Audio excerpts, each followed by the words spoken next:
ವೀಕ್ಷಕರೇ, ಇವತ್ತು ನಾವಿದ್ದೀವಿ ಮಂಗಮನಪಾಳ್ಯದಲ್ಲಿ. ಮಂಗನಪಾಳ್ಯ ಮುನಿಯಪ್ಪ ಕಾಂಪ್ಲೆಕ್ಸ್ ಹತ್ರ ಒಂದು ಘಟನೆ ಆಗಿದೆ. ನೋಡಿದ್ರೆ ಅನಾಹುತ, ಈ ತರ ಅನಾಹುತ ಆಗಿರೋದ್ರಿಂದ ಬೆಂಕಿ ಹಚ್ಕೊಂಡು ಅಲ್ಲಿ ಒಬ್ಬೊಬ್ರು ಒಂದೊಂದು ಹೇಳ್ತಾ ಇದಾರೆ. ಏನಂತ ಹೇಳಿದ್ರೆ, ಒಬ್ರು ಹೇಳ್ತಾ ಇದಾರೆ ವೈರ್ ಬಿದ್ದಿ ಈ ತರ ಶಾರ್ಟ್ ಸರ್ಕ್ಯೂಟ್ ಆಗಿದೆ ಅಂತ ಹೇಳಿ. ಮತ್ತೆ ಇಲ್ಲಿ ಏನಾಗಿದೆ ಏನಂತ ಗೊತ್ತಿಲ್ಲ. ಬಟ್ ಜನರಿಗೆ ಯಾವ ತರಾನು ಅನಾಹುತ ಆಗ್ಲಿಲ್ಲ. ಬಟ್ ಜಸ್ಟ್ ಒಂದು ಸ್ವಲ್ಪ ಏನ್ ಮೆಟೀರಿಯಲ್ ಗಳಿತ್ತು, ಹಳೆ ಫರ್ನಿಚರ್ ಗಳು, ಅದರಿಂದ ಮಾತ್ರ ಆಗಿದೆ ಅಂತ ಹೇಳ್ತಾ ಇದಾರೆ. ಇದ್ರ ಹಿಂದೆ ನೋಡ್ಬೇಕು, ತನಿಖೆ ಮಾಡೋಣ, ಯಾರು ಏನಿಂದ ಅನಾಹುತ ಆಗಿರೋದ್ರಿಂದ ನೋಡೋಣ. ಇದ್ರೆ ಏನ್ ಕಾರಣ ಏನಂತ ಹೇಳಕ್ ಇಷ್ಟಪಡ್ತಾರೆ.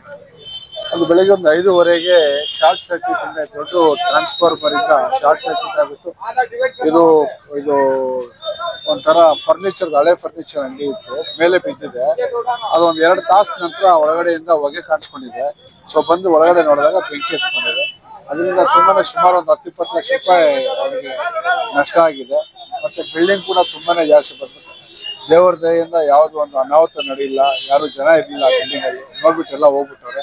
ಮತ್ತೆ ಸ್ಥಳೀಯರು ಮತ್ತೆ ಎಲ್ಲರೂ ಬಂದ್ಬಿಟ್ಟು ಆ ಟೈಮ್ಗೆ ಸರಿಯಾಗಿ ಎಲ್ಲ ತೆಗೆದು ಆಚೆ ಹಾಕ್ಬಿಟ್ಟು, ಮತ್ತೆ ಫೈರ್ ಇಂಜಿನ್ ಸಹ ಮತ್ತೆ ಪೊಲೀಸ್ ಸಹ ಬಂದ್ಬಿಟ್ಟು ಅದೆಲ್ಲ ಕ್ಲಿಯರ್ ಮಾಡಿಕೊಟ್ಟಿದೆ. ಈಗ ತಾಪದಿಗೆ ಬಂದಿದೆ. ಈಗ ಎಲ್ಲ ಸೈಯದ್ ಸಲಾಮ್ ಈಗ ತಾನೇ ನಮ್ಮ ಶಾಸಕರು ಸತೀಶ್ ರೆಡ್ಡಿ ಸಹ ಬಂದೋದ್ರು. ಮತ್ತೆ ಅವರು ಬಂದ್ಬಿಟ್ಟು ಏನೇನ್ ಕೊಡ್ಬೇಕು, ಏನೇನ್ ಮಾಡ್ಬೇಕು ಅಂತ ಇನ್ಸ್ಟ್ರಕ್ಷನ್ ಕೊಟ್ಟೋಗಿದ್ದಾರೆ ಪೊಲೀಸ್ಗೆ ಮತ್ತೆ ಫೈರ್ ಇಂಜಿನ್ಗೆಲ್ಲ. ಅವರು ಸ್ಥಳ ವಿಸಿಟ್ ಮಾಡ್ಬಿಟ್ಟು ಹೋಗಿದ್ದಾರೆ. ಇದೆಲ್ಲ ಸ್ಕ್ರಾಪ್ ಅಂಗಡಿ. ಈಗ ಸ್ಕ್ರಾಪ್ ಅಂಗಡಿನಲ್ಲಿ ಶೋರೂಮ್ ತರ ಮಾಡಕ್ಕಂತೂ ಆಗಲ್ಲ. ಸೊ ಅದರಿಂದ ಸ್ವಲ್ಪ ಇದ್ದೇ ಇರುತ್ತೆ. ಆ ಸಮಯದಲ್ಲಿ ಸ್ವಲ್ಪ ಅನಾಹುತಗಳು ಆಗುತ್ತೆ, ಏನ್ ಮಾಡಕ್ ಆಗಲ್ಲ. ಶಾರ್ಟ್ ಸರ್ಕ್ಯೂಟ್ ಇಂದ ಆಗಿದೆ. ಸ್ವಲ್ಪ ಹುಷಾರಾಗಿರ್ಬೇಕು ಎಲ್ಲಾರು. ಬಟ್ ಅವರು ಎಷ್ಟು ಅಂತ ಹುಷಾರಾಗಿರ್ತಾರೆ. ಶಾರ್ಟ್ ಸರ್ಕ್ಯೂಟ್ ಮೇಲಿಂದ ಬಿದ್ರೆ ಯಾರೇನ್ ಮಾಡಕ್ ಆಗುತ್ತೆ.